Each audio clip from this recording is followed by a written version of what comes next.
Hi hello नमस्कार, मी सुनीता. अहो हे काय करताय? केळीची सालं, अंड्याची टरफलं, कांद्याचा कचरा, लसणाचा कचरा फेकून नका देऊ. तो एका बकेटमध्ये साठवून ठेवा.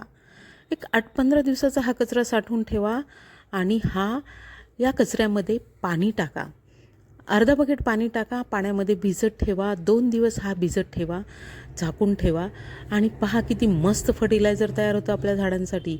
या फर्टिलायझरमध्ये नायट्रोजन, कॅल्शियम, फॉस्फरस हे घटक असल्यामुळं हे लिक्विड फर्टिलायझर डायरेक्ट आपल्या झाडाला भेटतं आणि मुळाशी शोषून घेतलं जातं आणि आपली झाडं हिरवीगार, ताजीतवानी, टवटवीत होतात.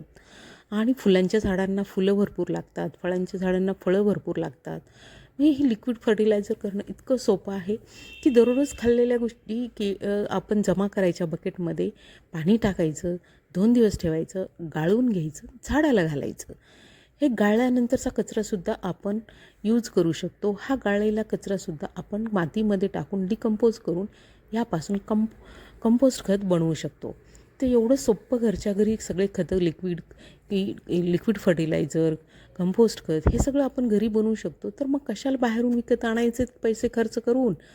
केमिकलयुक्त फर्टिलायझर आणण्यापेक्षा घरच्या घरी हे बनवा, झाडांना टाका आणि रिझल्ट पहा. 100% रिझल्ट येतो.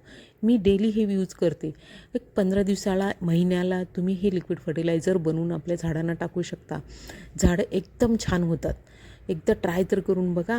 ह्या गोष्टी फेकून देण्यात, कचऱ्यात टाकून देण्यापेक्षा याचा उपयोग करा. खूप चांगला उपयोग आहे आणि थोडंसं कष्ट लागेल, पण यात काहीच कष्ट नाही आहे.